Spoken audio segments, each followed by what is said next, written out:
இந்த யோசுவாவும் காலேப்பும் மீதி 2 பேர் தான். இவங்க என்ன சொன்னாங்க?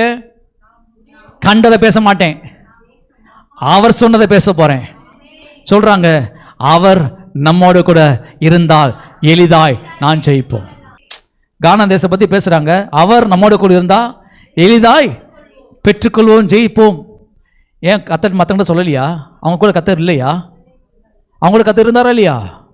அப்ப எப்படி இவன் மட்டும் சொன்னா? எப்படிங்க இவங்க மட்டும் எப்படிங்க சொன்னா? இந்த 10 பேர் கூட கத்தர் இல்லையா? இந்த 20 மீதி இந்த 2 பேர்த்தை தவிர மற்ற மக்களோட கத்தர்கள் கூட இல்லையா? பேசப்பட்டது, சொல்லப்பட்டது, எடுத்துக்கிட்டது. ஆகியதான் இந்த மேசை திருச்சி பேசுறேன், பிரசங்கம் ஒவ்வொரு வாரம் பண்றேன். எப்படி கேட்குறீங்கன்றது ரொம்ப முக்கியம். கேட்கிற விதத்தை குறித்து ஜாக்கிரதையா இருங்கள். அது உங்களுக்கு எடுத்துக்கோங்க. யாருக்கோல பிரசங்கம். ஏன் லைஃப் நல்லா இருக்கணும், என் குடும்பம் நல்லா இருக்கணும், என் வேலை நல்லா இருக்கணும், என் வருமானம் நல்லா இருக்கணும், இதை குறித்து நல்ல வார்த்தை பேசுகிறோமா? வேலையில் ஒரே பிரச்சனை, சீக்கிரம் வேலை போயிடும் போல இருக்குது. சொல்லிட்டீங்க அப்படின்னா சொன்னபடியே ஆகும். லைட்டாக ஃபீவராக இருக்குது, ஒருவேளை டைஃபாய்டாக இருக்குமோ, சொன்னபடி ஆகும். வயிற்று வலியாக இருக்குது, ஒருவேளை ஸ்டோனாக இருக்குமோ, சொன்னபடி ஆகும். போ. சொல்லியே உள்ள வர வச்சு, அப்போ அதுக்கு ஒரு ஜெபம் வரும். ஆண்டவர் லைட்டு வயிறு வலிக்குது ஆண்டவரே. அழுதார்கள், இரவெல்லாம் அழுதார்கள். கர்த்தர் பேசுகிறார், உங்கள்கிட்ட தான் பேசுகிறாரு. ஒழுங்கா எண்ணத்தை மாற்று, ஜெபத்தை மாற்று. எவனாகிலும் இந்த மலையை பார்த்து பெயர்ந்து. ஓ யோசா புரியுதோ? அப்போ சொல்கிறதுல ஏதோ இருக்குது. இந்த 10 பேர் சொல்கிறத பேச மாட்டேன். கர்த்தர் என் கூட இருந்தால் எளிதாய் ஜெயிப்பேன் சொன்னானாங்க.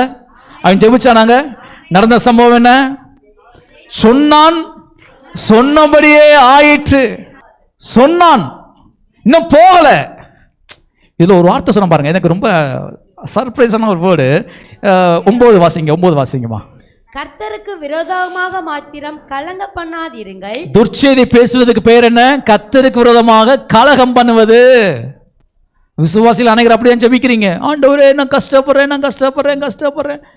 கலகம் பண்ணாதீர்கள், முறுமுறுக்காதீர்கள், பரீட்சை பார்க்காதீர்கள். வாயை வச்சுட்டு பக்கத்தில் பார்த்து சொல்லுங்க, வாயை வச்சு சும்மா இருங்க. இதை ஆமேன்னு சொல்றீங்க. கர்த்தருக்கு விரோதமாக கலகம் பண்ணாதீங்க.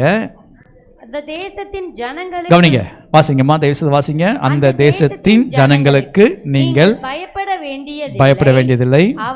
அவர்கள் நமக்கு இரையாவார்கள். அவர்களை காத்த நிழல் அவர்களை விட்டு விலகி போயிற்று. ஹலோ, அவர்களை காத்த நிழல் அவர்களை விட்டு விலகி போயிற்று. இவனுக்கு எப்படி தெரிஞ்சிச்சு? இது 12 பேர் தானே போனாங்க, 12 பேர் தானே பார்த்தாங்க. இந்த 2 பேத்துக்கு மட்டும் கர்த்தர் காதுல சொல்லிட்டு போனாரா? அவர்களை காத்த நிழல் அவர்களை விட்டு விலகிருச்சு. யோசுவா, காலேப் அப்படி மற்ற பேர்த்த விட்டுட்டாரா? எப்படி சொன்னாங்கங்க? போய் பார்த்தாங்களா காத்த நிழல் விலகிருச்சுன்னு சொல்லி? சொல்லுங்க. அது அங்கிருந்து யாராவது சொல்லிட்டு போனாங்களா?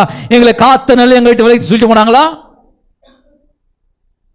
ஜெபம் என்றாலே வரப்போகிற நன்மைகளை குறித்த நிச்சயம். அவர்களை காத்த நிழல் விலகும் சொல்றாங்க. அவர்களை காத்த நிழல் விலகிருச்சு. இன்னும் நடக்கலங்க, இன்னும் நடக்கல, இன்னும் உணரல, இன்னும் போய் சுதந்திரிக்கல. ஆனா வாய் மட்டும் அவர்களை காத்த நிழல் விலகிருச்சு. சொன்னான், சொன்னபடி ஆயிற்று. இதை ஆமென் சொல்றீங்க. இப்போ பாருங்க, வேலையை பற்றி, குடும்பத்தை பற்றி, வருமானத்தை பற்றி, வீட்டை பற்றி, பிள்ளைகளை பற்றி என்ன பேசுறீங்க? இப்போ என்ன இருக்கிறான் அப்படி பேச போறீங்களா? இப்போ எவ்வளவு வருமானம் இருக்கு அதை பற்றி பேச போறீங்களா? அது என்ன உண்டாகணுமோ, எப்படி இருக்க வேண்டுமோ அதை பேச போறீங்களா என்பதை நீங்க தான் தீர்மானிக்கிறீங்க. கண்டதை பேசுனீங்க அப்படின்னா துர்ச்செய்தி, காணாத பேசினா நற்செய்தி.